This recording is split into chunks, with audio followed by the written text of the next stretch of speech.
Hey, I'll sleep when I'm dead. Space? Today on.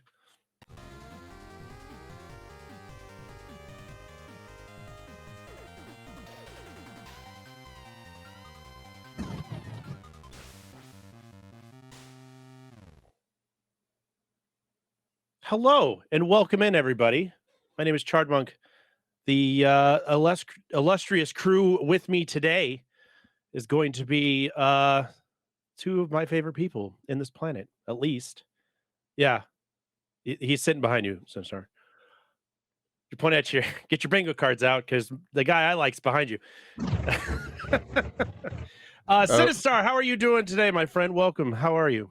We couldn't understand that one. Oh, you guys are reversed. I need to figure out your names. Your names are reversed. Haha. Am I? Wow, I remember my first podcast. Yeah. Let me fix that. That's great.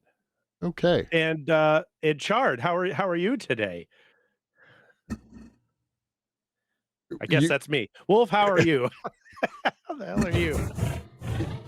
We can't understand. What the hell It is sounds he like saying? it sounds like you're literally like slowed down to like 0.5% and in the toilet. No. Yeah, it's garbly. It's garbly. I thought it was supposed to be like a roaring, growling kind of sound. Oh. I might have it confused with a different one. Mm. I was trying to do the Dead Space roar thing, but it didn't pan out. My bad. Wolf, how are you today, sir? Other than roaring and screaming. I'm better now that I'm not playing any more Dead Space right now. Playing the original too. I got to hang out on that. We've got some good clips of that. Don't worry, I put it on MP. Yeah, check your MPs if you haven't already, Wolf. Yeah, I should have recorded it. Don't worry, we got some winners on the NP. So as you could tell today, we're talking about Dead Space. That's right. We are talking about the remake and Dead Space 1. We're not going to do a deep dive into the other two, so don't worry about that. That's a different episode for a different day. But because the remake has come out and there has been documentation of both Sinistar and my absolute adoration for the Dead Space series, at least 1 and 2 for him. I like all three. Me and him decided that we would get this a jab. So we both picked up Dead Space Remake. He's been playing it on YouTube. I've been playing it on my channel. And in all this chaos and craziness, Wolf goes, "Hey, I have these games. They look cool. Let's try it." So our friend Werewolf fired it up. And I've got some great clips of him playing it for the first time, playing the original, not the remake, because he's not played any of them. He wanted to come on as active audience. And Wolf, your first time entering the Ishimura, how do you feel right now? I think my heart is still beating faster than it should be because of this. I am a pansy when it comes to scary games. And there was probably about 45 minutes there before you showed up because I didn't broadcast that I was playing it to the group. I just was like, I'm just going to play it. I'll stream it in the Discord. If anybody catches it, they catch it. And it's probably to my detriment. I should have shared it so that I was not playing by myself. But I've mentioned before, playing a scary game by myself versus playing it with somebody there to chat at me, very different experience. And I scream and yell and jump like 5 feet out of my chair every time something scares me when it's just completely by myself. I may or may not have abandoned you to go and clean the dishes, so I apologize for that. I brought it right back. There are 3 creatures in this world that are known for their ability to sense things in the world. One is the truffle pig, which people use to go out and find truffles to make delicatessens.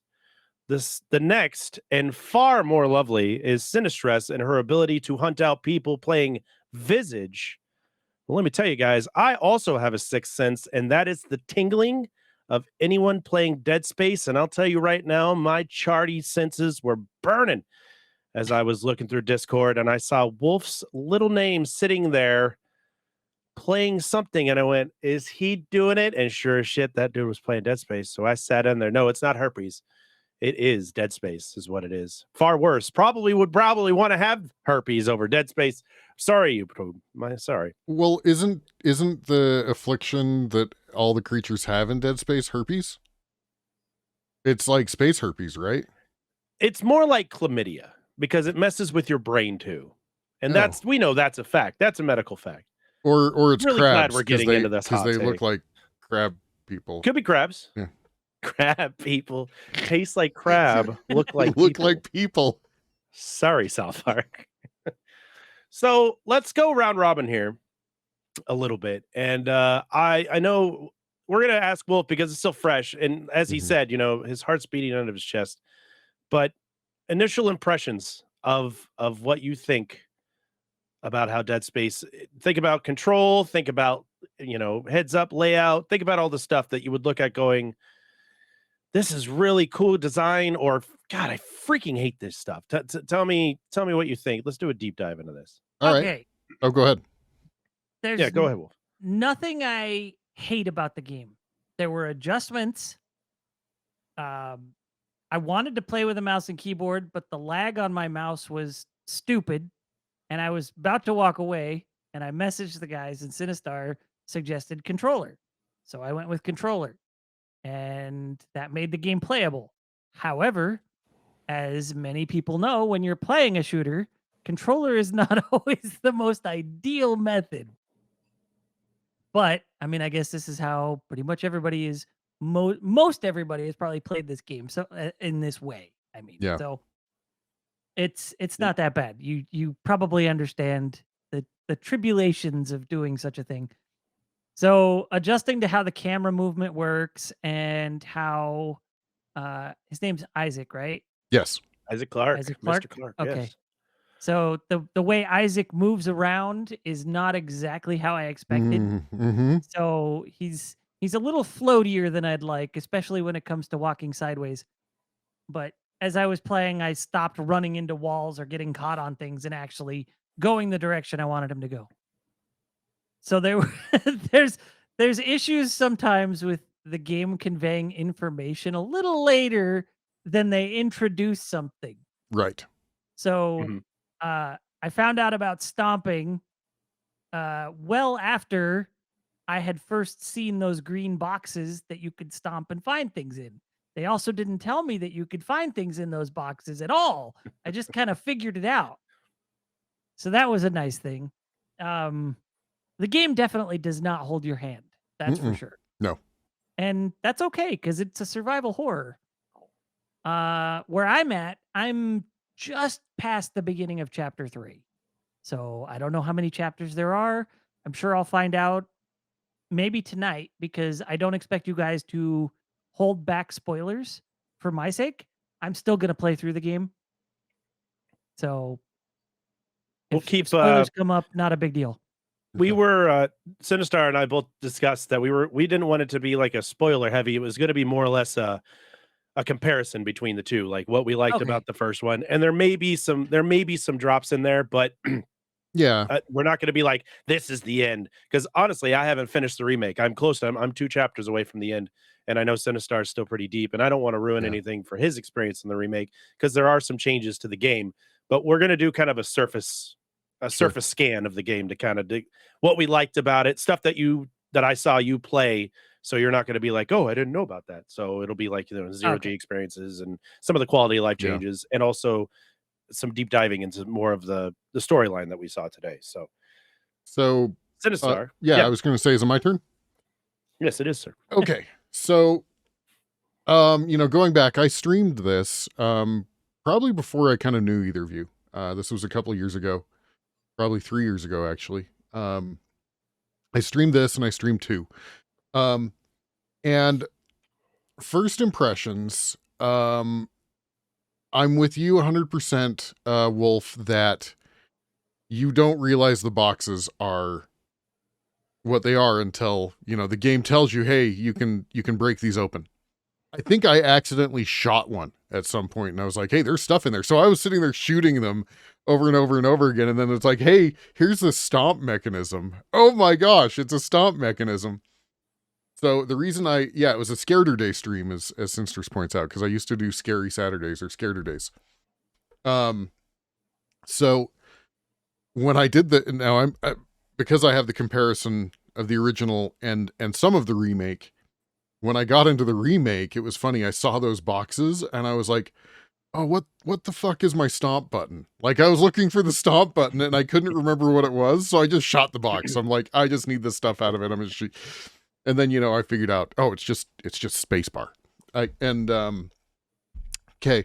So the original, one thing that it was a little, like, it wasn't off-putting, but it puts you like maybe a little on edge, is the off-center third person. Sorry, I bumped my mic. The off-center third person. Like, when I first started playing it, I wanted to like move like this direction instead of straight forward, because like Isaac's over here in the corner, right? And so that was kind of one of those things. I honestly feel like it was a design decision to give you just a little discomfort, because the game needs a lot, like it leads to a lot of discomfort, but in a very cool way, right? And once you get used to it, it's great. As you mentioned, the keyboard and mouse in the original, and I'll talk about that. I think it's actually, if I remember, I read about it. It's a bad port from the consoles, and not saying it's unplayable. Like, it plays just fine if you use a controller, as you found out. The port basically was like, hey, okay, some people may use a keyboard and mouse. Let's just sandwich it on for the port and call it good. Like, well, shit. Yeah. When I got it, I fired it up and I was going for the keyboard instead. So I was like, no, don't. What are you doing? And I'm like, that's how I remember. I played all three on the Xbox. So you mean the controller? You didn't go for the keyboard. You went for the controller. I'm sorry. I was going for the keyboard. I'm sorry. I was going for the controller. Right. Yeah. And you were like, stop, don't do that. And I'm like, but why? That's how I played it. And he's like, use keyboard and mouse. And I went, I don't know, third person. That seems weird to me. And sure as hell, I'm glad I did. Yeah. So now I know we're talking first impressions, so we can talk about like the enhancements in a minute. But the other thing I noticed was, and this is glory, and this is not a spoiler because it's very early in the game, you figure this out, but it's not your standard horror shooter. It's not your standard zombie shooter where you're like, shoot them in the head and you're good, move on. Like, no. You've got to spend some time helping these people lose their limbs. Like, and they just keep written coming. On the walls. Literally written on the walls when you first start the game. Yeah. Yeah. What does it say? Yeah, it says something like cut off the limbs. Yeah. Uh-huh. Yeah. So what an amazing trope. Yeah.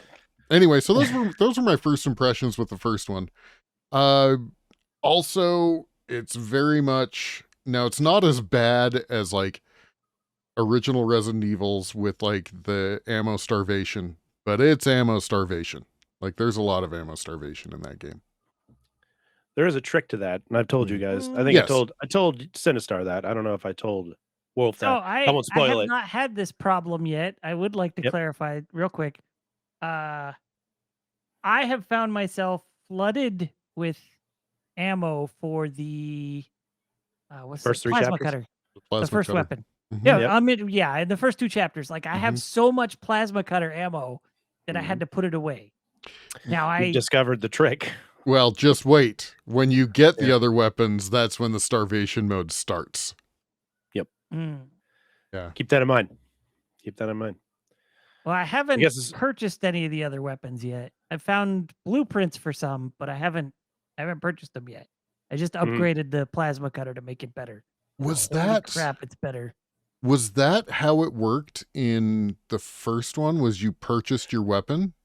Yep. Yeah. Yep. You can buy the weapons in the store if you wanted to. You find the schematics lying around and you buy them. Okay, so that's a change with the modern one. Yep.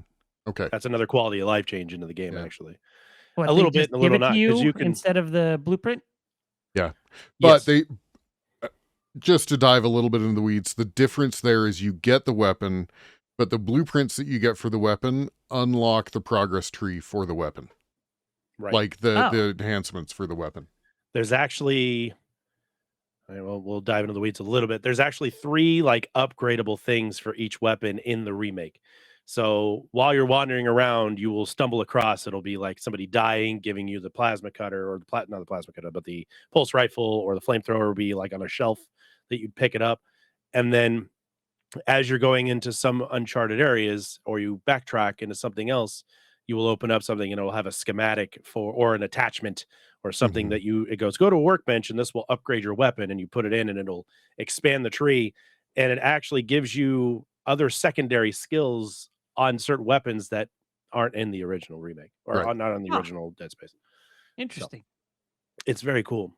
I guess I'll start with our impressions. Sinistar, are you good Yeah. for now? All right. I'm going to take you on a trip. I'm going to take you on a voyage with me as I in my 13 years ago, 2008. Actually, probably be 15, 14 years ago when I saw in Game Informer this really cool looking guy on the cover of it. I wish I had it still. With this helmet that had slats in it with green light shooting out and some weird looking weapon in his hand, basically looking behind him. And it said Dead Space, new horror survival game. I'm not a horror survivor guy. I never was as a kid.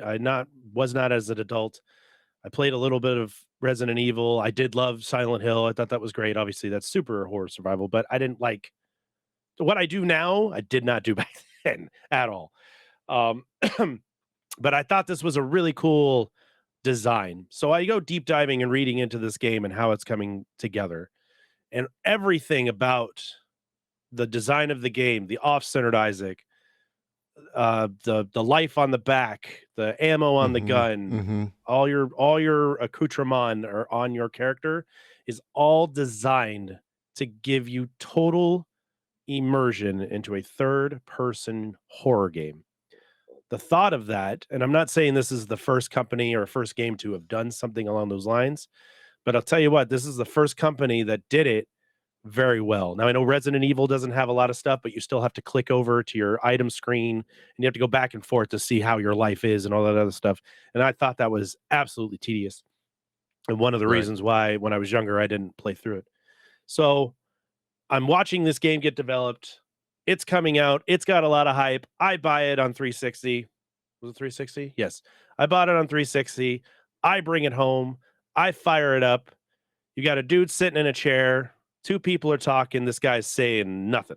He's not saying a word. He's just nodding and shaking and doing his thing. You land on Ishimura. It looks like one of my all-time favorite horror movies, Event Horizon. You look like you're walking into Event Horizon when you first get there. You go inside, nobody's there. You can't figure out what's going on. The ship is enormous. And then all hell breaks loose. And you're running and you're running and you're running, keep running, keep running, keep running until you get to a freaking elevator. You hit the button in a panic. And I'm, of course, going, close the fucking door. Sorry. Uh-huh. And door closes. Spikes come through. Door opens back up. Thing screams in your face, then closes and kills the thing. Yep. One of my favorite openers to a horror game out there because it does not, like Wolf says, it does not hold your hand into this. You are screwed right out the gate. You get down there, you get your first weapon, you pick up you see the thing on the wall. We were going to say, Wolf, I don't want to go too far before you. I want to talk about that moment with the elevator real quick because I did that today. Yep. And I wish I was recording it. Like right after that, I was like, I should have recorded this.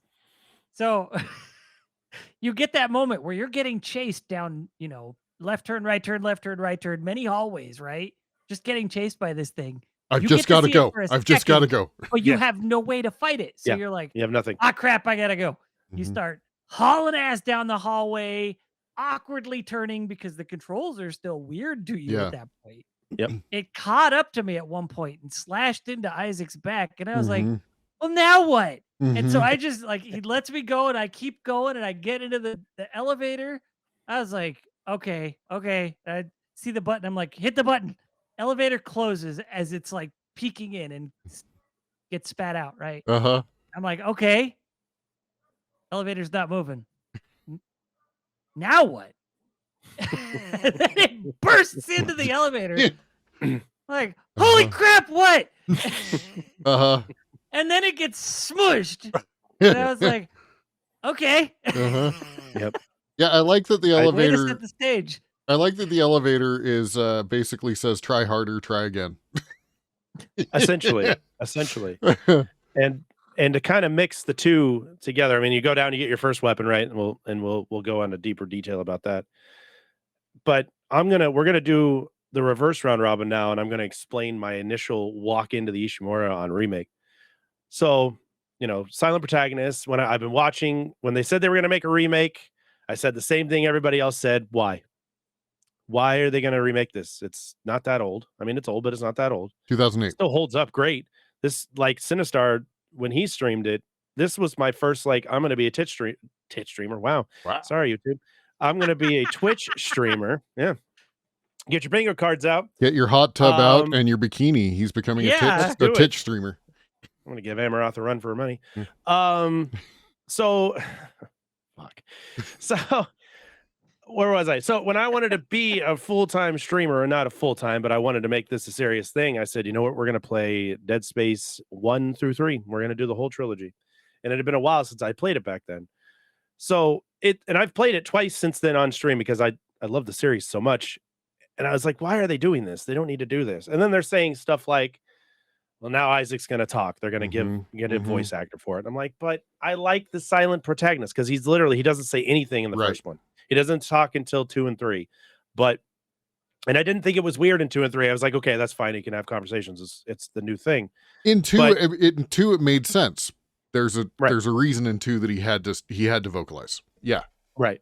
And this one he didn't. Like, it almost just felt like it was kind of cool that he didn't say anything and all you hear him was grunt and holler and whatnot. But they were like, we're going to give him the voice. They actually got the original actor that did his voice, Gunnar Wright, I think his name is Gunnar something. I think it's Gunnar Wright. They got him to play Isaac's voice, so they're seamless. It's not weird. It doesn't seem awkward. It's the same guy. So you're like, oh, that's Isaac's voice. Perfect. And they start off the game the same exact way, except it looks beautiful. And I'm thinking to myself, oh, they could polish a turd, right? But the same is fine. There's nothing that needs to be done. Like, if you want to upgrade the graphics, great. And he starts talking to the two characters, and I was like, okay, I like this. I like where this is going. And there's actual dialogue, and it doesn't seem forced, and it doesn't feel like the original dialogue with him chiming in. It feels like it was natural, like the whole time. And you fly in and you land on the Ishimura, and it's just as well, you don't fly in comfortably. You make kind of a hard landing either way. And I'll never forget you end up on the Ishimura. You end up in the Ishimura. But you at least end up on the docking side. It's not like you just crashed in the side of the ship. Sure. But I'll when I walk out and they're like, they're waiting for me, and they actually say, hey, Isaac, we gotta go because I am doing this. Oh my God. They have the USS Ishimura sign on the top of the thing, and they have it in the original, but this one, it's like one of the lights is flashing on the name. It's like the eye or something, and there's like sparks coming off it, like a neon signs blowing up. And I was like, oh, okay, now we're in. Same everything. Walked into the room, just like you go in, they're talking about it. Things go sideways like you expect them to. And when you're running, it's worse. It's so much worse. It's louder. It's everywhere. Shit's popping out at you just like the original. I was hooked from that point on. I didn't care what they did to the game at all. They were very true to the source material, in my opinion, at least at the beginning, and kind of sucked me in from that point on.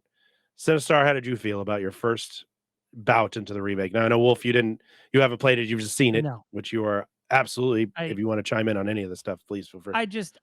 I decided to play a couple hours of the first one before we did this tonight's episode, so that I wouldn't be completely clueless, but so that I could still be active audience. So that's perfect. That's my place here. Right.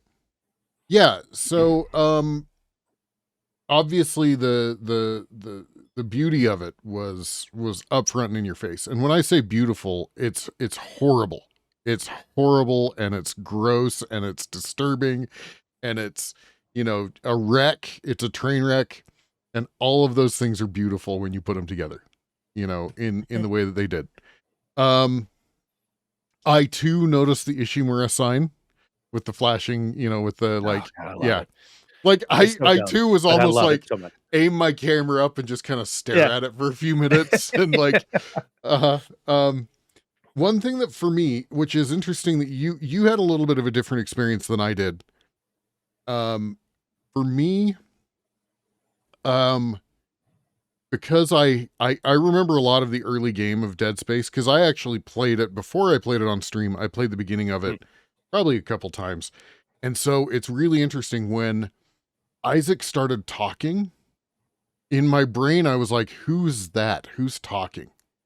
That's and fair. I had to actually look down at the subtitles and see Isaac : and then and I was like, oh, that's me. Oh, that's me. Like, it's a me, Isaac. It's Clark. a me, Isaac. It's a me, an engineer. Yeah. Now I think that having him speak is great. I actually think it fits.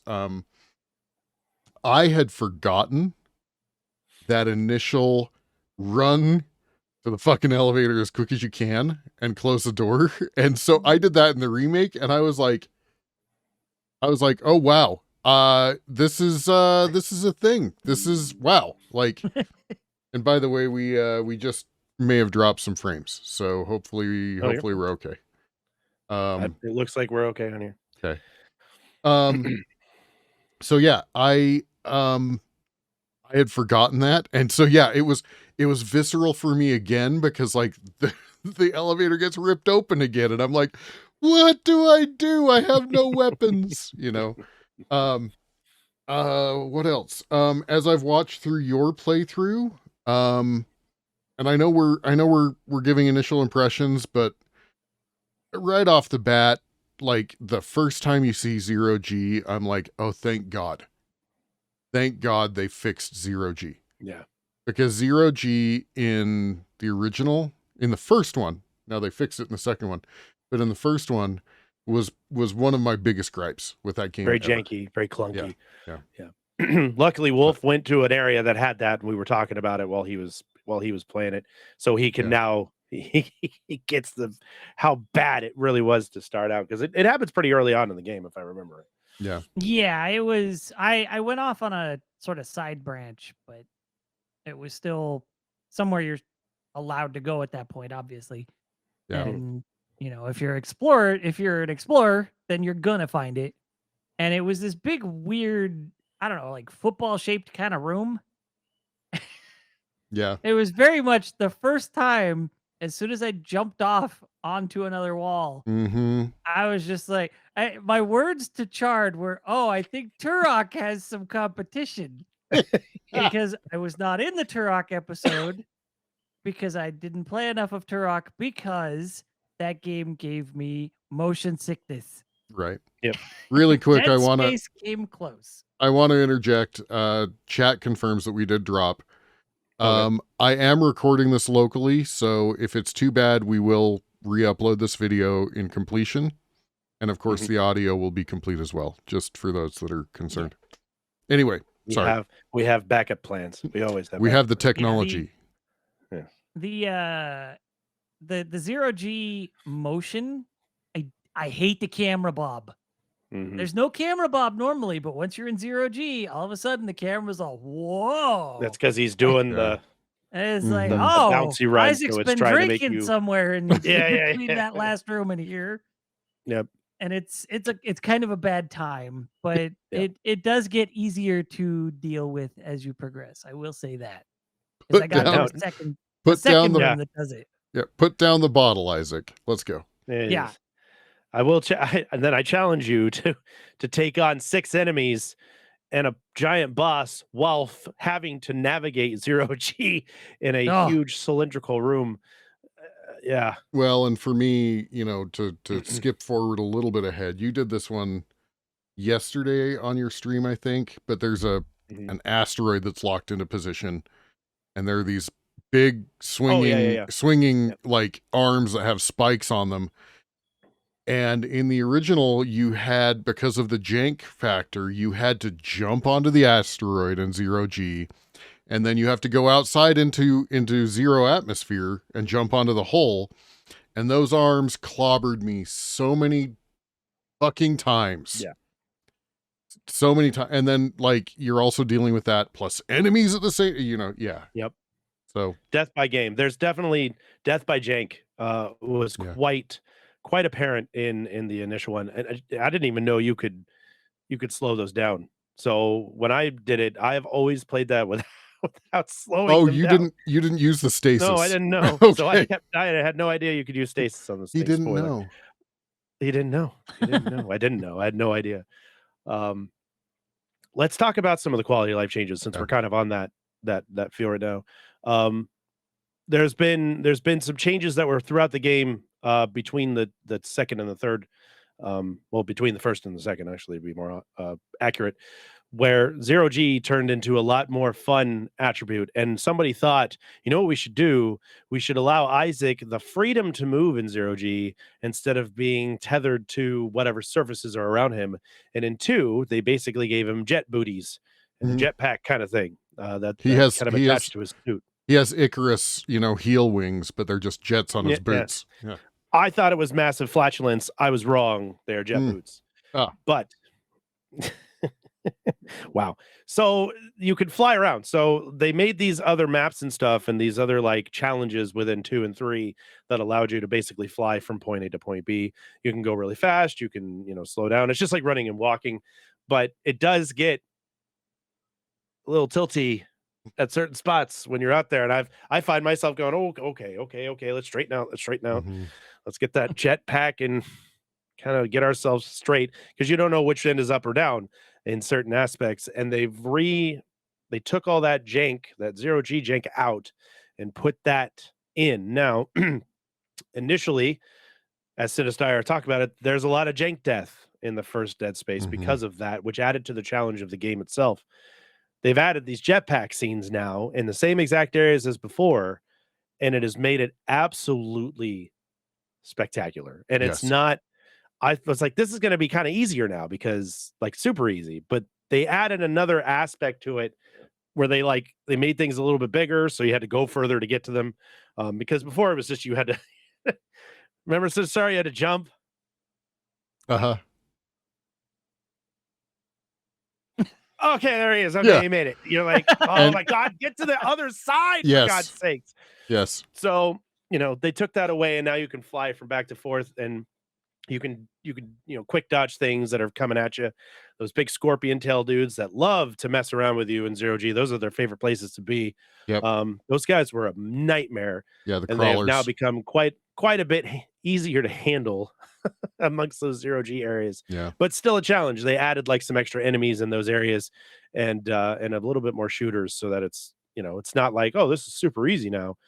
Well, it's just easier to control. But let's be honest, I loved the first one, but I'll be honest with you, there were times where like it was death over and over and over and over and over again. Mm-hmm. Like that asteroid part, I can't tell you how many times I died to those fucking arms, right?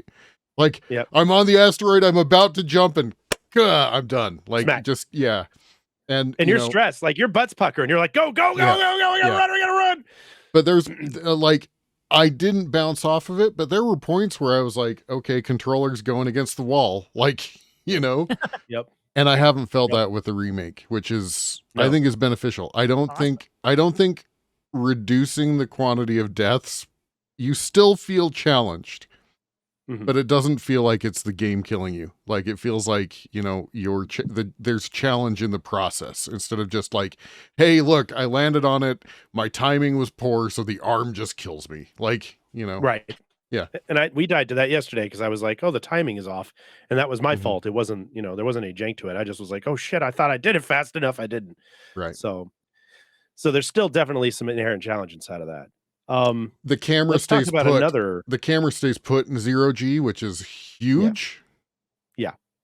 I mean, if it's twisting on you, but the camera, Isaac always looks the same. There's no bobbing. There's no like up and downs or any of the drunk look of the camera when you're in that. But I will tell you that watching the world spin on you, it could tend to be a little bit like, oof. Okay, my stomach's kind of growling on that one. But your least favorite part was that asteroid. My least favorite part was the gun asteroid mini game where you had to shoot the stupid asteroids before they hit the goddamn hull. Oh, are we We're good? reconnecting again. Okay. Yeah, just keep going because I Okay. have a feeling we're just gonna end up uploading this. Okay. Yeah, probably. So there's that scene where you're shooting at the stupid asteroids that are hidden and you've got to reprogram it and you're watching the percentage of the hull drop as each rock hits it. Mm-hmm. I don't know how many times I died doing that. Oh. That stupid mini game. They revamped it entirely into this one to make it actually enjoyable, and I didn't die once on it. Really Yeah. happy about Nice. that. So It really was not. I mean, the only aspect that carried over between the two was their asteroids coming at you. Everything else was different about it and better. Yep. Right. And I won't go into the details about what you do or how you do it, just so if anybody wants to check it out, just know that it's better, it's different, and it's better it's different for the better. Yep.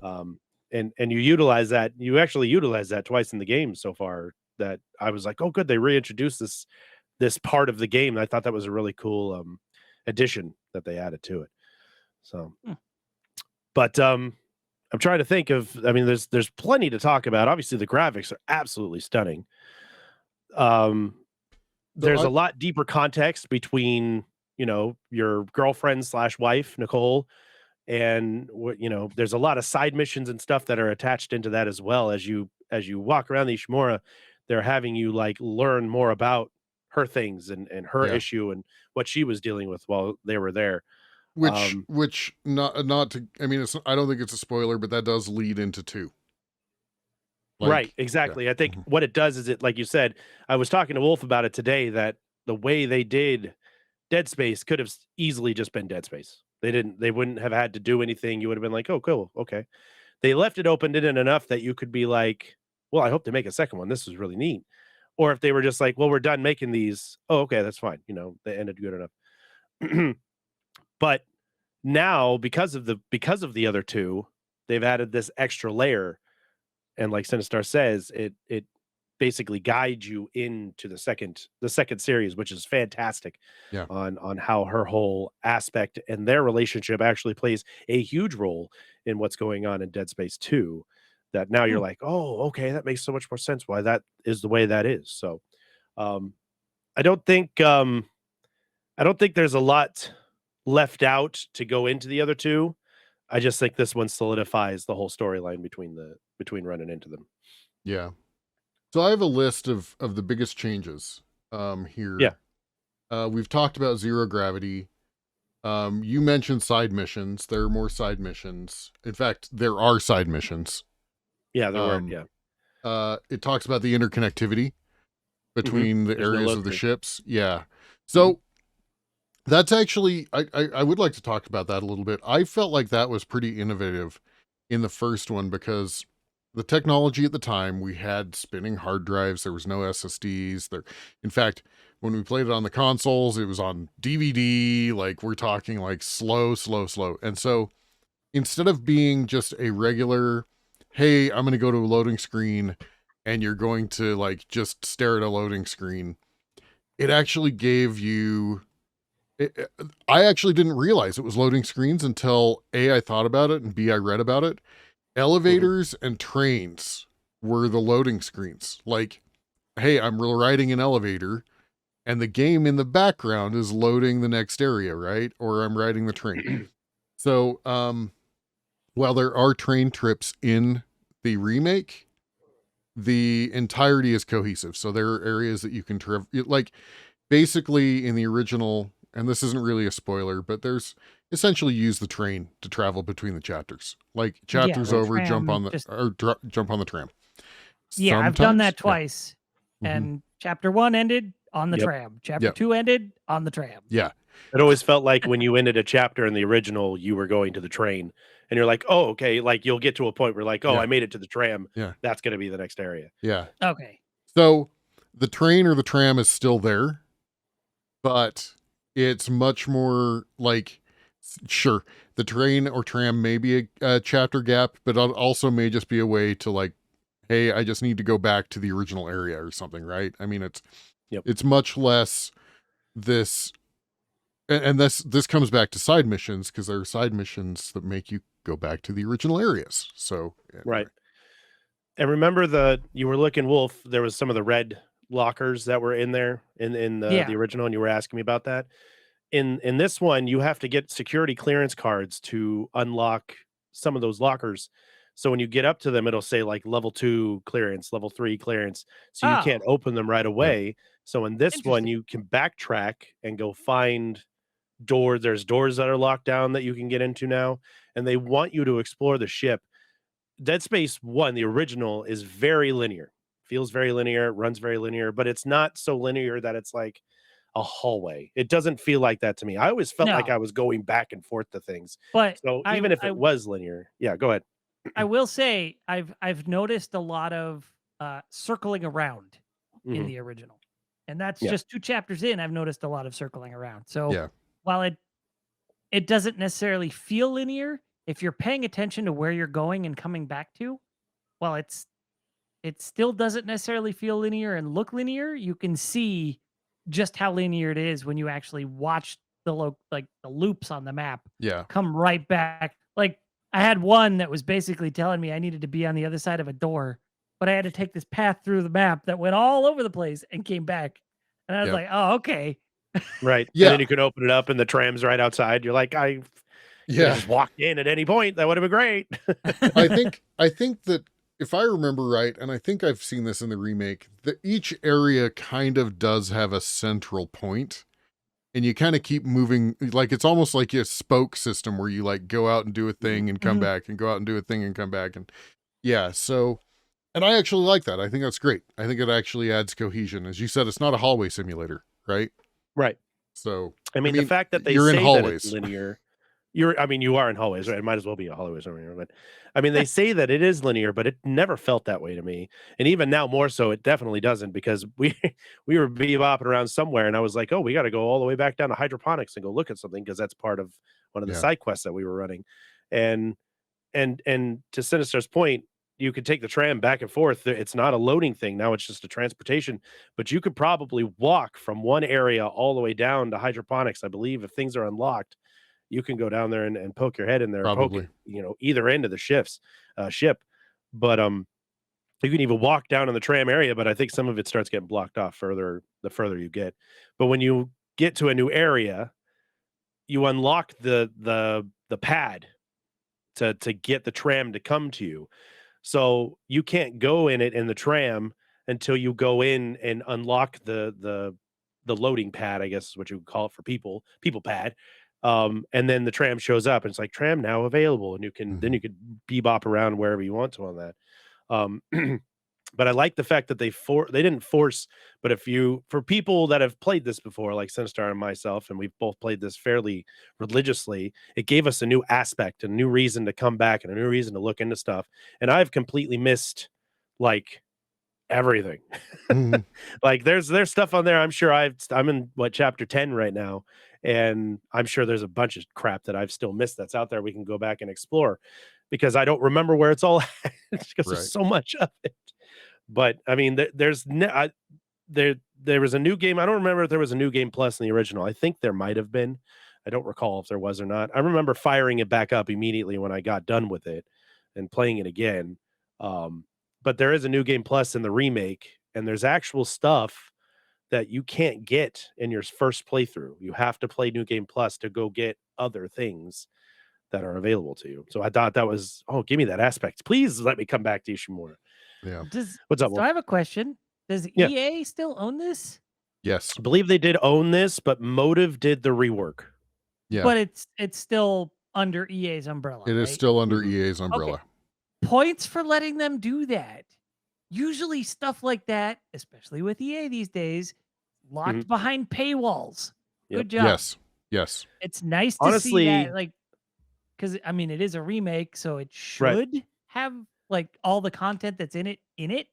But the fact that they added content and they didn't paywall that extra, Mhm. I appreciate that. Yes. The only thing that was like added content that you had to pay for, if you got the deluxe edition, you got like 4 or 5 different Isaac skins that you could find throughout the map. I didn't care for that. I didn't need to get that. I just cared about what the game had to offer me, and we went from there. But that was like it. Like if you wanted to spend the extra 10 and get the deluxe edition, like I would have loved to have the collector's edition because you got an Isaac helmet that came with it and like a Dead Space hat and a bunch of cool stuff, cool swag that came with it. But yeah, they didn't lock anything out there in the pay plus. I mean, the new game plus is you just seamlessly go right into the next thing. So I thought that was kind of that's a cool addition to the game where you could be like, God, I didn't do the side quest, or I just wanted to get done, or I was too scared to finish it because it gets real dicey, man. The sound quality, the environment around it. I mean, you're going to get an advancement with the visuals and the sound and everything. And there was an actual quote where somebody said, excuse me, there's 2 quotes that I love about this. First off, the guy said, don't play this in the dark with headphones on because you're going to need a diaper. You're also going to need a diaper because we're never going to stop. You're just going to keep going. And there's not, because in Dead Space 1, like there's load screens. So when you get to the next chapter, you're like, okay, take a break. That doesn't happen in this one. There's no break. There's no breaks. You just keep running. There's points where I'm like, where do I stop? Like even when you go to the next chapter, it just flashes up in front of you going, chapter complete. You're in this chapter now. And I'm like, shit's still going down. I need 5 minutes. I need to go take a walk. Like this is really stressing me out. And then the other quote that I really liked was somebody took Event Horizon, Aliens, and The Thing and made them sleep together and created this monstrosity. It's a hate baby of the 3 put together. It's a homage to like all the 80s and 90s like horror movies from like of that style.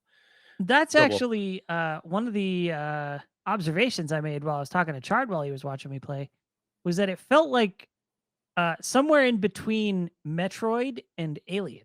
Mm-hmm. I can see that. It's kind of cool the way the feel of those two were merged.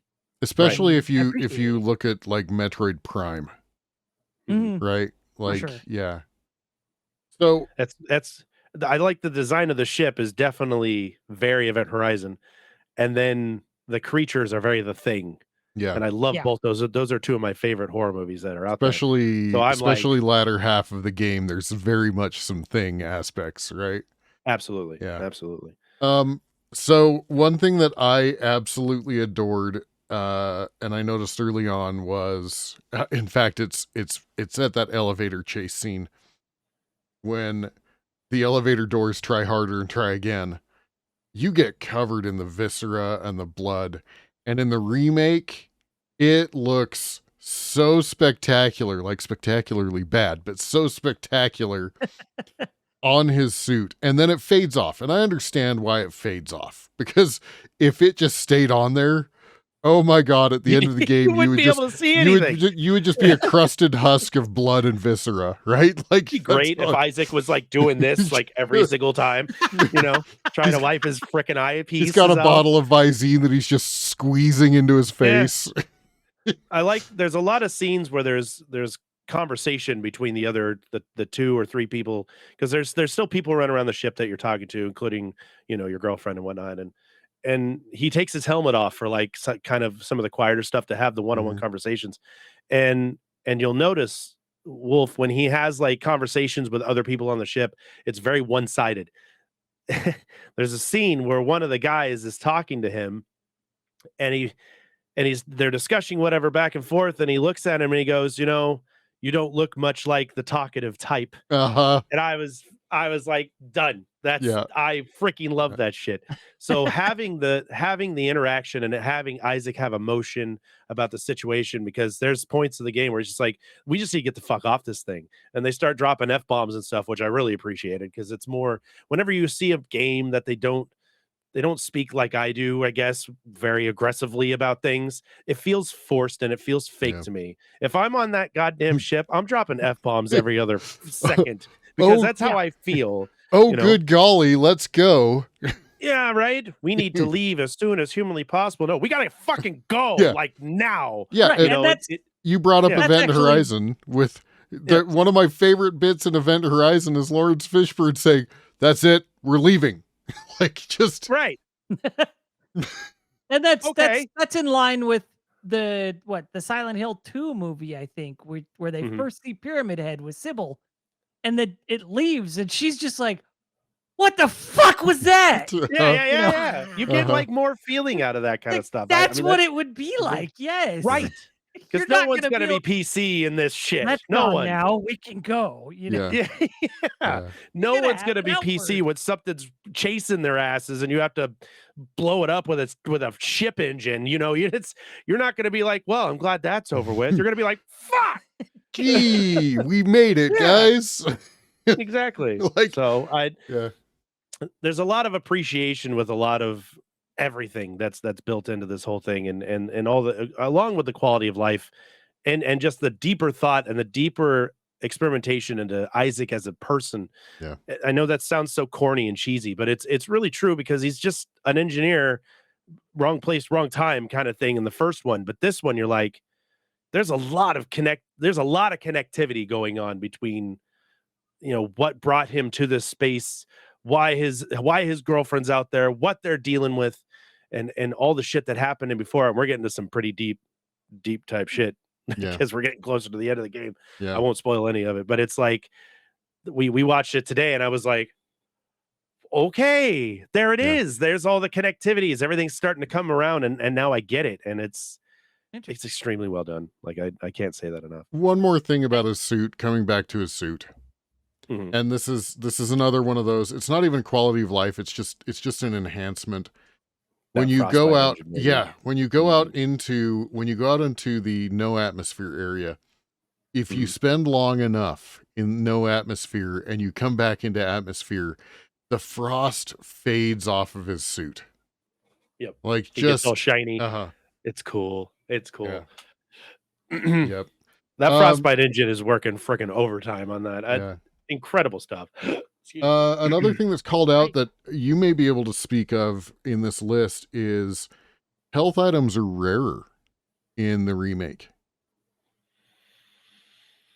I remember I kind of had a glut of health items in the first one. Like I never felt, in fact, I think I was selling them out of my inventory in the first one. Oh, I did that with the stasis shit. Yeah. Screw these chips. They're on the wall. I Yeah. don't need them because I didn't realize how Right. useful stasis was until later. I don't recall. I have to say that right now I'm sitting pretty good, but there are some times I think I've been running around, which by the way, thank you for the toggle thing. That thing was driving me. That thing probably killed me more than the rest of the game. There I was pressing the F button because that's how you heal on the keyboard. Yeah. And you just see your life thing just flashing red because there's nothing to put in there. And I'm like, I'm gonna die. I'm gonna die, maybe that does seem a little bit lighter on the health load now that I'm looking back on it. Yeah. I'm not that good, so it's not that. I know I've been lucky a couple times, but I could definitely see that being a little bit harder to get. We have purchased some from the store. I think I bought a lot more this time around than I remember the first time. According to this list, it does say that as your health drops, it increases the chance for a health item drop. But it's not because That's probably why. Yeah, but I definitely remember like I would be full health and it'd drop a health pack and I'd be like, well, there's an inventory spot gone. Right. Yeah. Right. No, I do recall because every time I got out of a really gnarly fight, I was in the red. Mhm. And I'd go open or I'd stomp something and it'd give me like one of the little juicers or whatever. So that's probably where that's at right there. Thanks for the little Yeah. Thanks for the sip. Appreciate it. I have a few But- questions as active audience real quick. Going back to something Hit me. Chard said earlier, that you can probably walk back to anywhere in the game instead of having to use the tram in the remake. Does that mean enemies will just randomly appear anywhere after you've cleared an area? That is a fantastic segue into another change that they made into the game, actually. There is I guess it's an AI that they've added to the game system itself to make it more scary, where to make it either worse. to make it way worse. Either it's a gamble. So if you go back to an area that you're going to explore again, there's the chance that either something environmental will happen to you. So a purging of a gas line, something exploding, something happening to you, or you get mobs of aliens and necromorphs coming at you, or nothing. Like, but you never know. And if you die in that area and you leave and you come back, it may not be the same thing. And I know I experienced that because I got jumped by something, and then I came back and I was like, where, Where are is they? it? Like, Where where is is it? everything? Uh-huh. And they weren't there that time. So I've seen it in action. It does work. It does add to a whole nother aspect of how you play the game. So it's like some randomized generator of events that happen throughout the game. Interesting. It's a terror enhancer. It is a terror enhancer. It is bad because sometimes it'll just be sounds too. You'll walk in Yeah. and you'll hear something like really loud happen, a bang noise or a door close or something, and you're like, You spend oh, the next fuck, there's 3 nothing here. minutes like, Okay. where is it? Where is it? Aiming Yeah, your gun like- at everything to get the spotlight, Yeah, right? like the vent fans or some of those events. Yeah. They'll sit there and you'll hear them go woo, and then they pop and explode, and you're like, is something coming out of there? And there's nothing coming out of it. One thing I noticed, because I watched Wolf play a little bit today of the original, and as I've played and watched the remake, I have thought to myself, I don't remember this game being this dark. Mhm. And I think it's because they've made the lighting much more dynamic in the remake, that it's a darker game. Like, not just like darker from like a,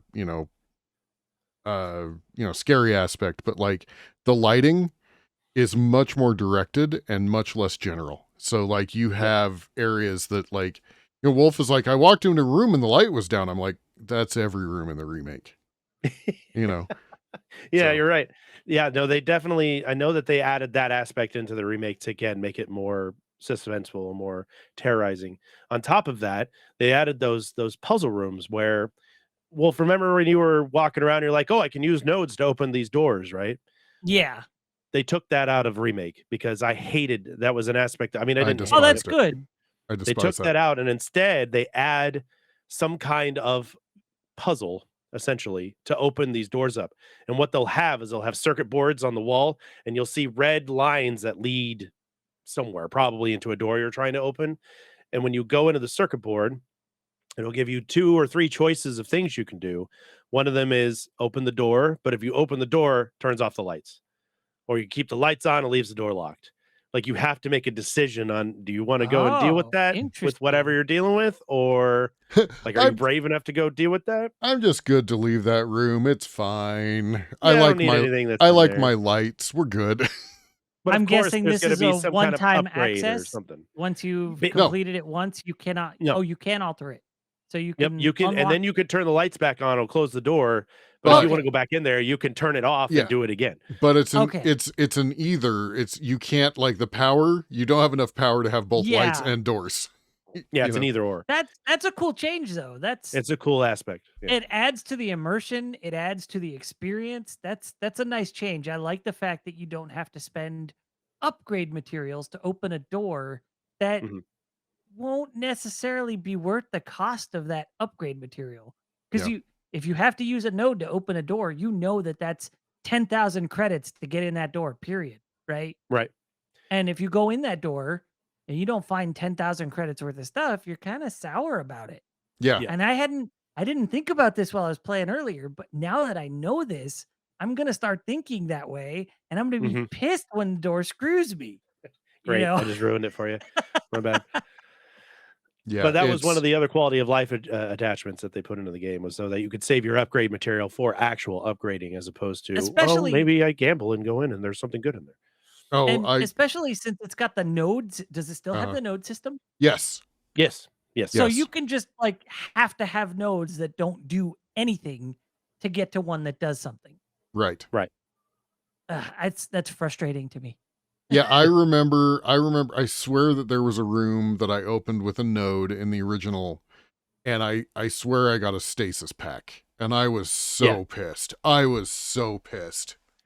Yeah. A lot of the times when they do make you cast a node or pay with one, you usually get some kind of semiconductor or something out of it. Yeah. It may not be the 10,000, credits worth of stuff that's in there, but most of the time they try to make it worth your while in the game. Now, I'm pretty sure that there's stuff that you go in there and there's not anything in there. I don't recall because it's been a bit, but adding that aspect of the puzzle, and again, adding to the whole point of the game and its immersion, I thought that was a really cool Yep. twist on some things. So I do have another question, and I know this isn't necessarily addressing the differences between them, but in the first game, do you backtrack to areas you've been to before? I'm guessing you do because you told me about that secret at the beginning. oh, well, I don't that area remember. is quite often seen, and you can get back and forth to it, but So you I believe there is some backtracking, but Yeah. I just think it's the way the game's designed.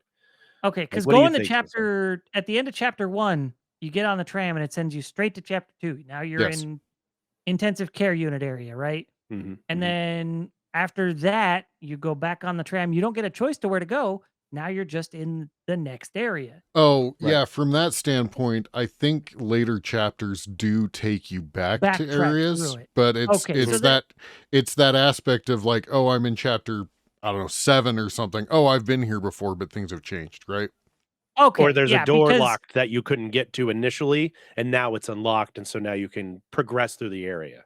well, that's something I was seeing in chapter 2 was Mhm. throughout this intensive care unit, I kept seeing oxygen tanks. Mm, And I was like, I was scared. I was like, oh no.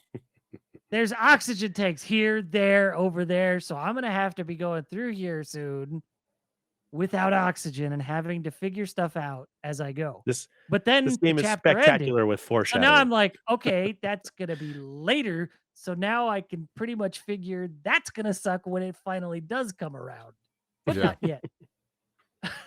I will Yeah, no, tell there's you not to I don't think this is a spoiler. Upgrade your suit to have more air capacity is well yeah, worthwhile.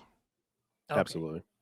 It seems silly at first, but really, it's a must-have because there's gonna be moments where you're like, "God, I've been outside for way too long. I'm gonna start dying out here." Especially some sort of like maybe asteroid level with like big bars that kill you. That might be Mhm. where you might want some extra oxygen. Makes sense. Yeah. Absolutely. Was Dead Space the first game to incorporate the UI into the character instead of having a HUD? I wanna say that I think so. I wanna say that it is. Sinistar looks like he's looking at his mind palace there. I'm gonna go on a limb and say yes, because it was one of the first games that incorporated full immersion into the game, which is, one of the reasons that it drew me towards it, but it was putting Oh, the heads up display on everything, but I'm sure something else has been out there. It was 2008 when it came out, so it can't be.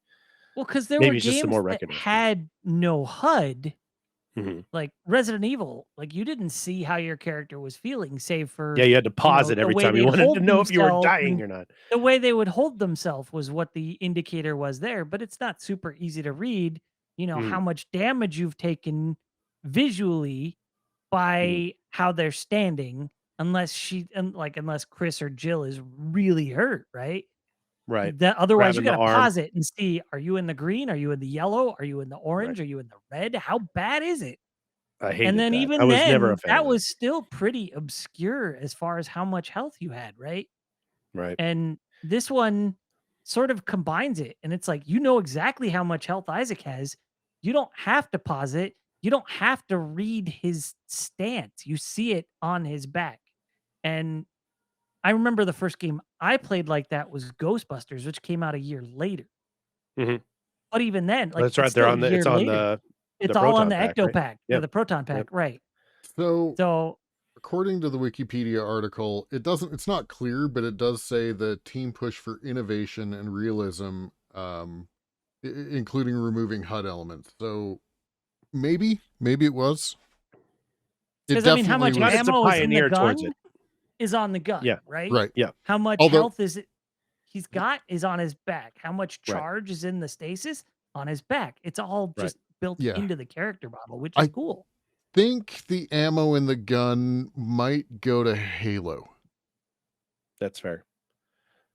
I In a think that, first person aspect, Yeah, yeah, yeah. but I but mean, in a there's third still person aspect, massive HUD elements in Halo. Yes, right, yes. right. I don't know if it was the first to do it per se, but it is a huge selling point to the I don't wanna say selling point, that's not what I mean. It was an very intentional. that they went in that direction to do that stuff. They were very adamant about, we are specifically doing it this way to increase your immersion into the game as a third person character. You feel like you're standing behind Isaac the whole time. You're just waiting for something to grab you from behind. Yeah. Did the Which this remake game loves pincer attacks. It loves throwing stuff from both goddamn angles at you. did the Nothing like seeing remake there you're shooting something and you see a claw out of the corner of your eye. Go, oh god damn it, it's behind me. So did the remake innovate on the HUD being built into the character at all? Did it add more I think it to made it it look or change nicer. it up at all? Or is it more of the same, just prettier? It's just more prettier. the same, prettier, but there's a magnet when you're using your telekinesis stuff. You can see like a little magnet that's next to your gun, and I have not seen it do anything specific other than maybe I now have telekinesis powers to move stuff around, or if it highlights something that you can grab.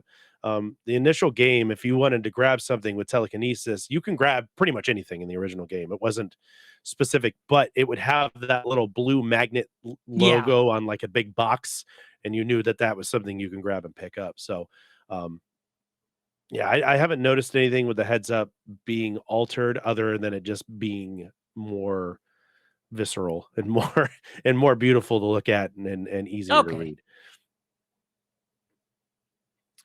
Any more on that list there, Sinistar?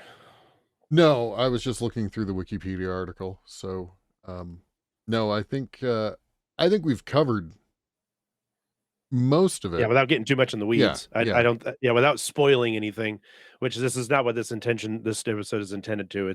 It's merely to give our loves for the changes and the things that were addressed between the first two. We will get into spoiler territory when we decide to do the trilogy, because I'm sure there will be an episode on that somewhere in the near future. And I want to give Wolf some time to get through at least some of them, so that when we could do it, he could be like, "This shit was insane." Yep. Yeah, Sinistar was saying, I'm pointing I don't know if Wherever I am. but doesn't I'm matter. below, I'm below you. Sinistar was saying that you were wanting to play through like co-op in 3, I think it is. 3 has a co-op edition in it where you can play with another player, and he and I have been, we both have it, and he's never played it, and I've never played it with co-op, so I'm very intrigued. There's actually like puzzles, there's co-op puzzles where somebody has to do something while the other person does another thing, and it's supposed to add some kind of cool little aspect to it. Cool. So Yeah. Because I apparently have all 3 on, I guess it's EA Store now. I don't know what the hell they're Origin. calling it at these points, but yeah, what Origin has now become, at least if you're on Windows. Yeah, I have all 3 of them on there, so I figure I'll just start playing through them. Because so far I'm into it. I will continue playing it, and if it's too much for me, I will tap out and let everybody know I've tapped out. But I think I'll be able to swing it and play through them. if you've made it through Alien Isolation and But I chunks, streamed pretty Alien nasty stuff, Isolation. huh? But I streamed all those horror games. It's been a long time since Play it I and played a press horror B, and we'll game be there to hold by your hand. I myself. promise. Yeah, we'll come hang out. We'll come and hang out with you. There's one piece, I'm not giving away spoilers, but there's one piece that I'm gonna see if you bounce off of when you get there. In the first game? In the first game. Okay. Is it a scary thing or is it a janky thing? It's a scary thing. Fair. As long as it's not a scary janky thing. Well, There is some of that. That asteroid's kind of scary janky. There's a couple. There have been a lot of complaints that I've read about this game not having great boss fights in it, and I think that's asinine. Yeah, because there's a couple really good, like there's some good fights in there that you're like, Jesus Christ. And there's going to be one that you're either going to bounce off of it because it's scary janky, or you're going to soldier on and keep on pushing through. I think Sinistar knows which one I'm talking about. So yeah, it might be the same one I'm thinking of. Now, I'm we'll also talk after. guessing. I'm guessing a fair amount of people in our listeners here have at least played this game to some degree, because it is such an old game. I mean, that might not be the case, but I'm just guessing. Yeah. I have a suspicion that the game foreshadows things very early in the game that come very late in the game. There is some telegraphing, especially with the audio logs and the text logs. There is some telegraphing that's pretty important. and yes, comes Not was as back even later. detailed as Elden Ring, but it certainly is. It's there in was there. even Like, a sort of visual experience, if you will. I think it was toward the end of chapter 2 or the beginning of chapter 3. I was walking through what was a very large open hallway with big fans and things all down the side, right? And you generally see those fans and you're like, "Oh, okay, there's a lot of fans here. Something's going to jump out." Nothing jumped out. Mhm. Instead, that entire hallway got crushed inward from the outside, yep. which seems like something massive. I've not seen anything quite that big yet, save for whatever the tumor growth was in the generator at the beginning of chapter 3 that I re-upped. Mhm. No I'm spoilers. guessing there's something to do with that. That you don't have to tell Keep me. playing. Keep And playing. the listeners, if you're familiar with it, you can chuckle at my intuition here if that's the case. But that's what I'm thinking is they're telegraphing something extremely large that I'm not going to enjoy dealing with later. Keep playing. There are a few things that in hindsight I loved fighting, but when I was doing them, I was like there were moments where I was about to say fuck this game. Yeah. There's some white knucklers in there where you're like, go, go. And then you're done and you feel really good. I even felt that way doing it again in the remake where I was Mhm. like, whoa, okay. That All right. that thing you just completed today, that's one of Yeah. those moments where I was like, finally. Yeah. There's a lot of really adrenaline inducing areas in this game where you're just running. You're Mhm. just running around and trying to get to a good vantage point to take some things on. And the enemies they range from, you saw the little tentacle babies from Mhm. those assholes to like to like some things that you're like, what the fuck? What the fuck? So there's always going to be a WTF moment no matter what you do. And just when you think you've cleared that hump, something else comes and bites you on the ass. I'm gonna tell you, Wolf, going into it, pulse rifle, or not the pulse rifle, the plasma cutter is your workhorse. I Key. loved that gun from minute one to minute end. But once you get some sort of weapon that has spray and pray, keep one spray and pray weapon on you at all times. Yep. Okay. I found the flamethrower has been really good for any close range stuff for me, but I swear by that plasma cutter. Even in the remake, I still swear by that damn thing. It is Yep. it is Betsy. It is old faithful. It will never let you down. It really doesn't. Especially now that we showed you how to do the alternate firing thing. Yeah. That's really gonna open up You some things introduced that to because me about 20, 30 Mm-hmm. minutes before the game Mm-hmm. did, which was yep, nice. it's Yeah. it and I gotta say, dismembering creatures in the first one was real satisfying, but watching the bone and the Oh my muscle and the gosh. flesh fly off of the shots that you're hitting In the is just remake, yeah. added benefit to the remake. You can actually see, like, how Yeah, close you are from tearing that limb off. It's almost like a life guide right. to see how close it is from it falling off, Yeah, so you're it's shooting that really cool. leg and you see like skin, all of a sudden you see muscle mass, and then you shoot it again and you see bone mass, and you shoot it again and finally the limb And it comes fucking off. shears off. It's Wow. Uh-huh. cool. It's Yeah. That's really neat. cool. So when you're blasting at the head or you're blasting at when I was shooting at the head or I was swinging because I ran out Mhm. of ammo for some reason, you can actually see the skull and then you hit it again and you Uh-huh. could see the brain coming, like the brain on the front half while I'm still like Yep. fucking bat, bat, bat. Bat justice. It's cool. Yeah, a little bat justice in Dead Space, but yeah, that just there's a lot of detail to the game that people like Sinistar and I who've played this game quite often are just like the little tidbits, like little Yeah. itty bitty things that you're like, oh God, even like I said, just certain lines that characters say where you're like, you just don't seem like the strong talkative Mhm. type. And I was like, bring it back. That's so cool. There's a lot of really cool nostalgic like loop arounds to thing that I've been really impressed with. And Motive has really taken this game and did something to it that I didn't think was going to be possible by making one of my all-time favorite games better and changing all the shit in it that I hated about the first one. And it's hard to say hate because I love Dead Space and there are very few things where I sit there and go, I hated this whole thing Mhm. except for that stupid gun level that I had to do that they Yeah. completely revamped, which made it It's like, okay, fixed. this is palpable now. So That's yeah, that's a quick segue into, I was going to bring this up at some point, and I think this is a good segue. I would argue, if my suggestion, and we've talked about this offline, but my suggestion is absolutely play the original, then play the remake. But if you're only going to play one, if you throw what I just said in the trash and you're like, I only want to play one, play the remake. absolutely. Absolutely. Again, I'm the guy that has to understand, to truly understand what the remake actually has done. Play the original. If you just can't do it and you just don't want to, it's too janky for you from certain spots or whatever, because it's really, really well fleshed out if you think about it in terms of stuff. And you just want to play a Dead Space game and just see what it's about, then fire up the remake by all means. But I don't think you'll get the same feeling. Like, you won't get the same nostalgia of, "Oh, I remember that. Oh, I remember that," or that line, You or have this to line, or these understand. characters. You have to understand where we were to understand where we are. Exactly, exactly. As you'll appreciate the hell out of the remake playing it. You're gonna be like, "This game is beautiful. This game's horrifying.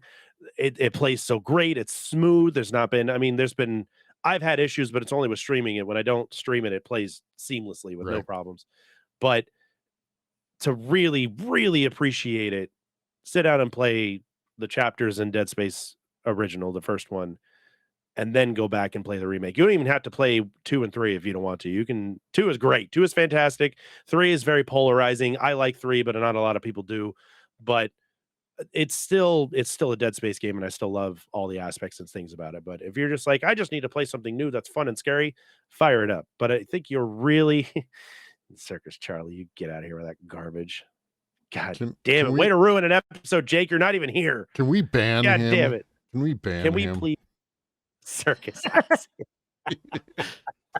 For those So, listening on the audio podcast, Sick I'll play Jake just Vinny. made some reference to Circus Charlie, and we're not gonna dignify what it was. We can't I thought for sure that I'd be the Elden Ring guy at every episode, but Jake is far worse with his Circus Charlie than I ever was remotely. Can So confirm. this is I do want to clarify something for anybody who might not know. This is a legitimate remake, right? Not a Yes. remaster. Yes. They It's a changed a lot of legitimate things, remake. rebuilt They the game. they took the original story and they took the original, features and functions and everything, but it to me it doesn't feel like they used the original code. Mm-mm. Okay. No. It 'Cause definitely feels like a new game, but they use source material to make it Yeah. Dead Space. It's not like and they took Final Fantasy 7 and they broke it up into 5 different sections and just but added I more mean shit to it. it's a remake as well, right? They're Right. remaking the whole thing even though they've made it into more things. It's still a Right. remake, as stupid as it might be.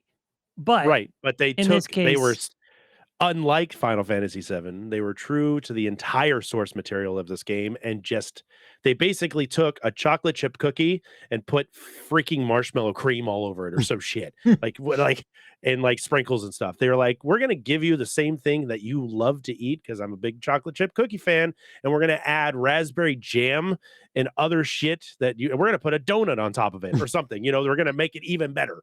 Than it was before, but still have the same chocolate chip cookie taste. It's not Valve taking Counter-Strike or Half-Life and converting it to the source engine. It's not that. This is okay. taking the original source material and basically like whiteboarding it and building it again. Like Okay, cool. yeah. Scrub and start over. And Motive did it justice in so many ways that I didn't think possible. So they made a great game and made it greater. That's a good touch on Sinistar's observation that the lighting is a lot darker though. Yeah. Mhm. Because that was probably deliberate, right? Oh Yeah. yeah.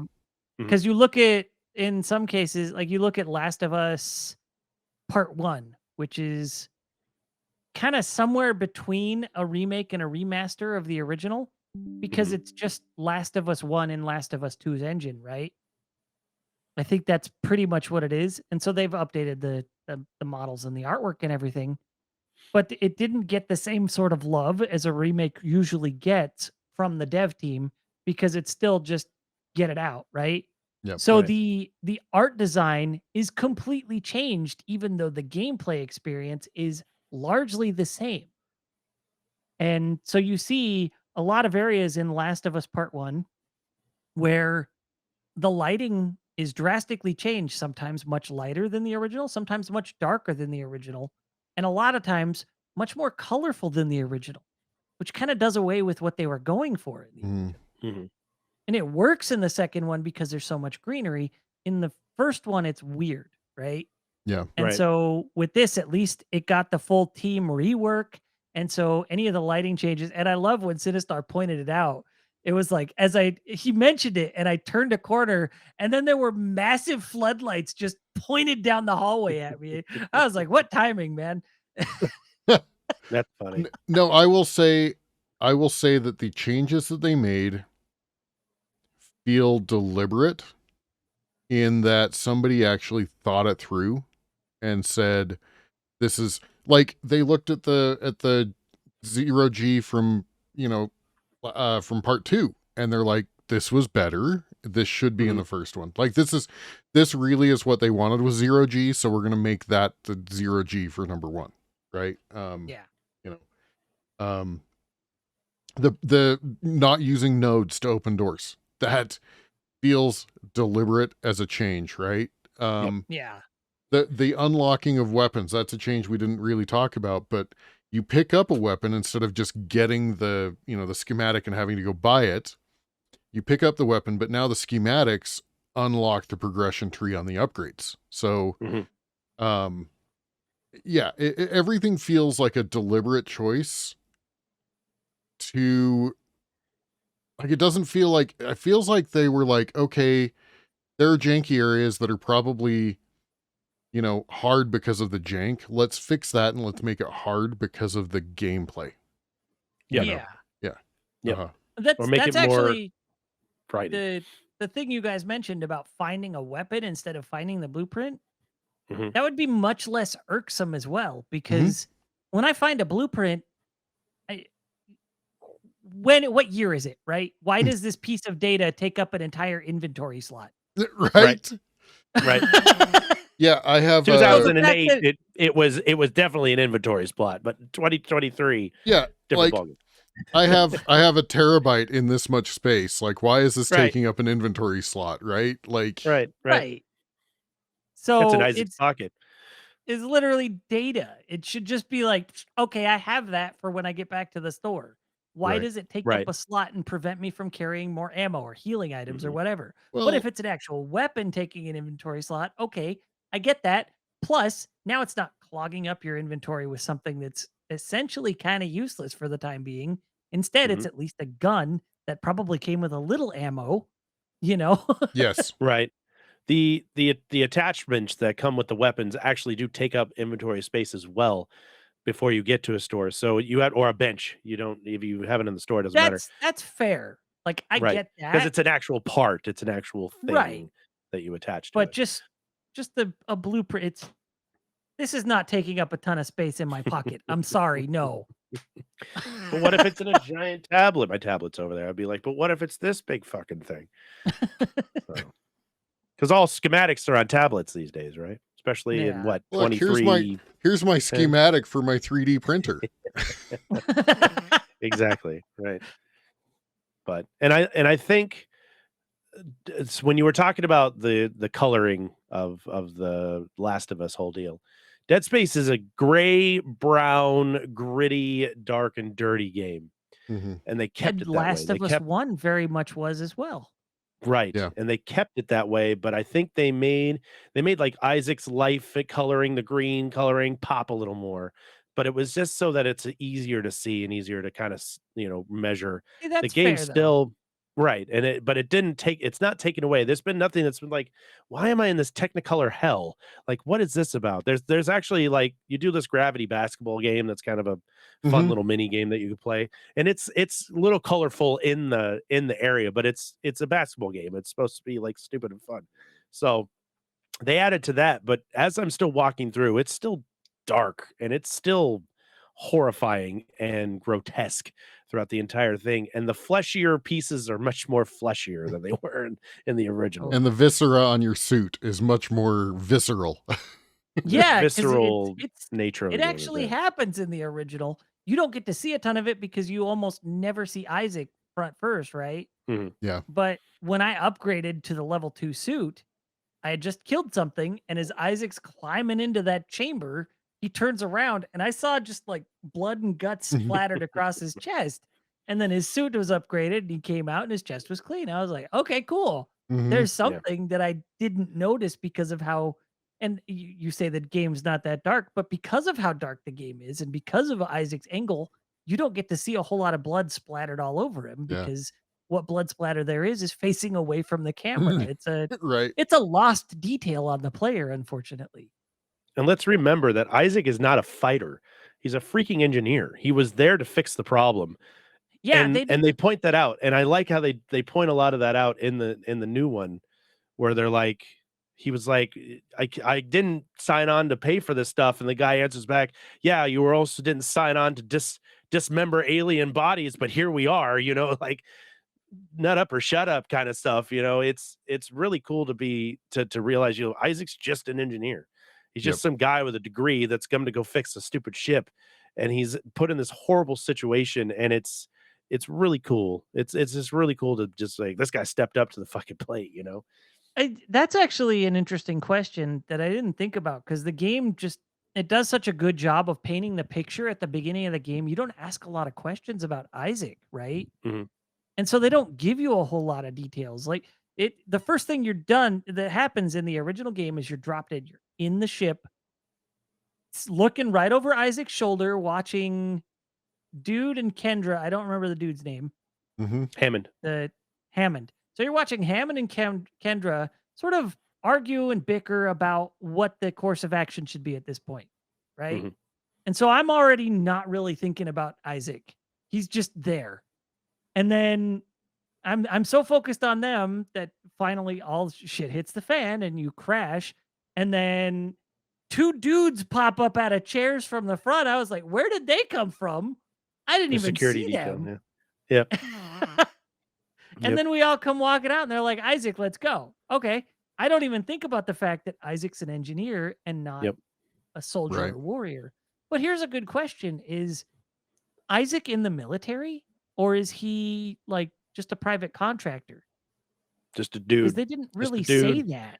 Yeah, Yeah. I think He's just a he's guy. just a dude. I mean, he's not just a dude, but he's obviously an engineer that's had some training and some stuff, but he's not. And they make it clear in this one. Okay. And I think to the point of immersion, I just want to backtrack real quick on what you were saying about how you're watching these two people argue. You don't even think about Isaac as a person, as a thing. Right. And that's because you're so immersed into the game that you don't think about yourself. You're the guy, they're talking, and you're just sitting there going, well, what the hell am I? Like, what am I doing here? And I Yeah. think with the added, now that you have Isaac talking at the beginning and he's saying his shit, now you get a feel of what Isaac is. And Motive said, or the company said, Isaac was more of like a gopher he was just like a dog where they were just giving him commands and he'd run and do it without any question about anything. Now he's a person. Now he's giving him commands and he's going, I'm not fucking doing that. Or this is why we should do this way. And instead of forcing the conversation between him and Hammond and the girl, they're actually like starting up conversation and he's bringing things up and suggestions. And they're like, oh, we didn't think of it that way. Or someone will say, hey, we got to go do this. And he's like, I'm going to do it a different way. Like, I don't want to do it that way. We're going to do it this way.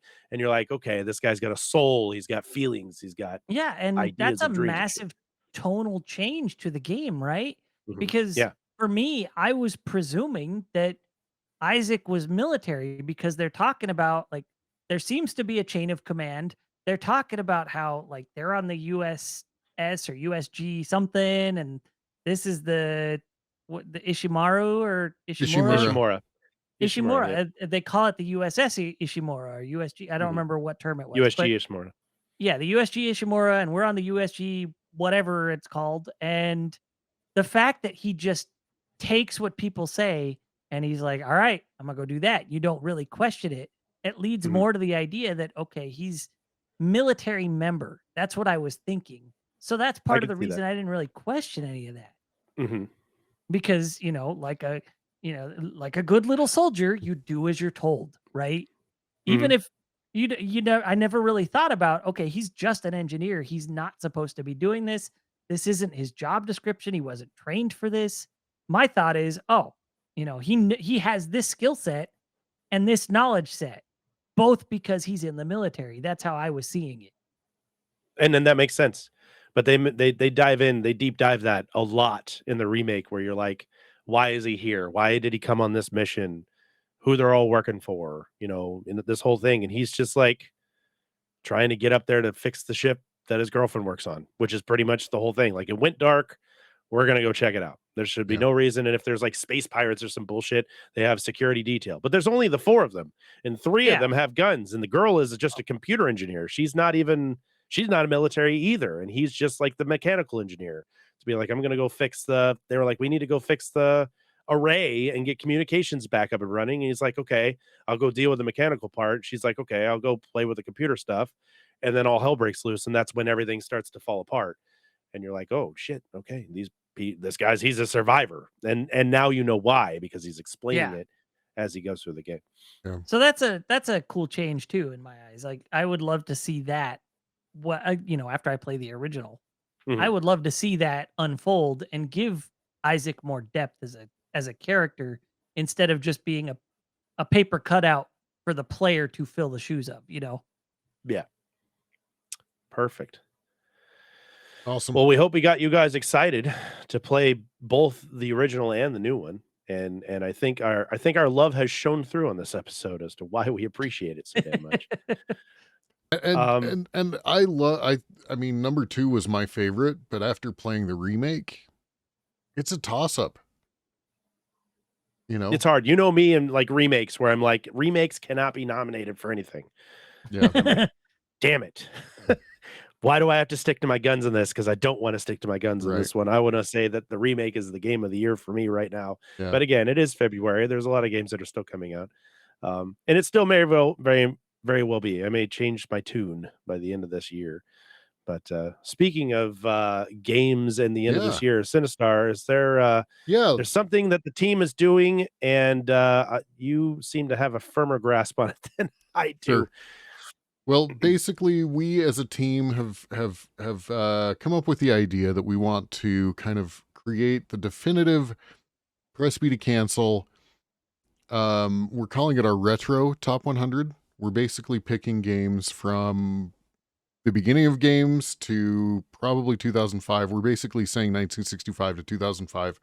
Nice 40-year era. And each episode, the team members that are there will get to nominate games. These do not mean that they will make the list, the top 100. We will be using an internal voting system. We may involve chat. We may involve our viewers. We'll see. The community, yeah. Yeah, the community. We'll see how that goes. I have a feeling it'll probably come into play for tiebreakers. But we're going to use a ranking system, so it's much less of an argument and more of we all kind of vote in a bubble, and we see how it Right. shakes out. So each episode, whoever's there is going to nominate a game. So today we're going to nominate 3 games. So who wants to start? I'll go first Go for it, because Chard. someone's gonna take mine, and I don't anyway, take mine.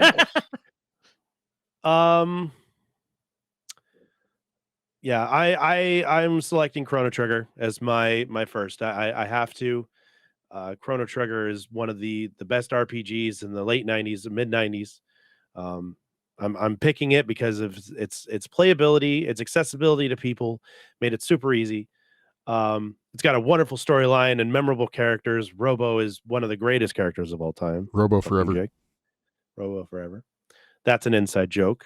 I don't necessarily stand by it, but I will for this particular hill to die on. And the music, I think I'm really going to pick it primarily for being one of the greatest soundtracks in the Super Nintendo era that that's out there without question. So Chrono Mhm. Trigger is my selection for the first of the 100 top retro games list, as brought to you by Press B to Cancel. Nomination number 1 is Chrono Trigger. Wolf? All right. Well, hopefully you're not picking an RPG today too, because I'm submitting Morrowind, Hmm. Elder Scrolls 3 Morrowind, because this is as RPGs moved from 2D to 3D. This was really one of the most immersive RPGs I ever played. Given the amount of area you could explore, the secrets you could find, the sheer amount of stories that would unfold in this game, it really is what modernized the Elder Scrolls from what it used to be before 3 to what it's become since. And I do think it is why we have Oblivion and subsequently Skyrim is because of Morrowind. Had the game gone a different direction, we wouldn't have those, and maybe the games would have flopped. Yeah. And there's also a degree of depth in Morrowind that is absent in subsequent titles. So I really think Morrowind is where it's at, despite its memory leak and its bug issues and all that. The game is still great, and it was one of those first PC designed games that was like, all right, we're gonna put that on console too. They put it on the Xbox, and so Right. it became a little bit more accessible to the masses for such a deep and engrossing computer RPG. Awesome. All right, Dig it. nomination number 2 is Elder Scrolls Morrowind. And my nomination is not an RPG. My nomination is SimCity 2000. Ah, Nice. It took everything that was great about SimCity and enhanced it. It added terraforming. It added, the ability to, run power lines above ground, below ground, et cetera, et cetera. It had an end game. It basically took that simulation, that city simulation, and to me, it kind of hit the pinnacle. There have been SimCity games after that I feel are less than SimCity 2000. So and what nomination. Oh, go ahead. SimCity was it? SimCity 3000 didn't really improve on it much, right? No, it felt like it almost should have just been DLC. Right. You know, Like Just an it's not extension of the bad and best. it's not less than. It's just not a whole lot more than. right. And you know you got something good when the thing that follows it is just like the last thing More of of this the page. same, right? Right. Yeah, right, Right. exactly. Yep. So nomination number 3 for today is SimCity 2000. Right on. Beautiful. Awesome. All right, guys. Do we have Gerard? any Yeah. projects, anything special we're working on? I know, speaking of the episode, I know Sinistar is doing some things on the YouTubes. Yeah, this guy. Sinistar, are you working on anything special right now? Yes, Mondays I am back to streaming. I'm feeling like it might be permanently back to streaming, but I am at least streaming until my completion of nomination number 1, Chrono Trigger. Fantastic. Sinistar 77, twitch.tv/Sinistar77. I was about to say, where can they find you, bud? But you Hmm. already got to that. And Wolf, you beautiful, beautiful man. You. What projects or things are you working on these days? Pretty soon here, I will be finally doing my my Wheel of Pain game, Bubsy 3D. I might stream it. I'm not certain yet. Get If your I bingo do cards out. stream it, I will provide a heads up. Oh, get out your bingo cards, folks. Get your bingo cards out. Otherwise, I will probably just post it and put it on YouTube. If I do stream it, I will give a heads up to the Discord community and let them know when and where they can find it. Might stream it to YouTube as well. I don't know. And then I will soon here start playing through Final Fantasy VI as well as my Sisyphean Excellent. game of the year. Oh, Damn it, I'm gonna beat it finally. oh, I can't wait. That's Or- 2 good games. That's 2. We got Chrono Trigger and Final Fantasy VI in 1 year. Stop it. And Dead Space. Mm. It's like my top 3 right there, right And now. For the listeners, the bingo is me pointing at my complete inbox SimCity 2000. I've got Chrono Trigger chilling right here. I have a and I've got complete Final CD Fantasy case VI somewhere. also chilling right here. So there's those 2 right there. And you can find me on Twitch Thursday through Sunday, currently finishing up the Dead Space remake, which is what triggered this episode to begin with. And after that, I'm going to be starting my full playthrough and badging, mastering of Final Fantasy IV / the After Years God Kill Me on the PSP. So you can come and hang out and watch me enjoy half of it and then hate myself for the other half of it. So that's going to be super exciting. Oh, get your Vigo cards out. Werewolf's going to his background. There it is. He's got it. Yeah, I know. I saw it when we were at your house. I was like, God damn, I got to play that stupid game. But Me I know too. GP loves 4, and I also love 4, as is my moniker with Kane, as the character that my things are designed after, thanks to November, who's here tonight. Thank you, November. So yeah, we'll be doing that. And then that Legacy with the Wizards is popping up on Tuesday too. There might be some YouTube footage of that as well. So we'll see what happens with that. But yeah, that's what I'll do. And of course I'll be here with these gentlemen every other Friday or so. Chard's gonna be a wizard, Wolfie. Chard's gonna be a wizard, Wolfie. Yeah, you said Legacy with the Wizards, and all I can think of is the NES game. What are you talking about? I'm talking about Hogwarts Legacy coming out on Tuesday. Oh, so it's coming out next Friday. Okay. But the 72-hour play is going to start up, and I'm pretty sure that if I don't let my wife get first crack at it on Tuesday, I will be single. So we'll see how that goes. Or we may be missing a member of the podcast. Or I'll be doing it from a trash can, because that's probably where she's going to throw me, just like Robo. Anyways, to bring that back, yes. Getting Ron Swanson. Yes. Perfect. Well, this has been a wonderful episode, guys. Thank you so much for doing this with me and running this suggestion with me. I do appreciate it. Wolf, I'm really glad that you jumped on last minute to do this with us. I'm always happy. I wish the other two could have joined us tonight, but Dead Space is kind of I guess it's a club that you have to be a part of. Niche. And when we do the Circus Charlie episode, Jake will be doing it by himself. Solo. All right, guys, I want to thank everybody for being here. Let's go out with one of Wolf's wonderful mottos or one-liners. Wolf? Best I got is game over, man. Game over. Game over. Perfect. Thank you, everybody.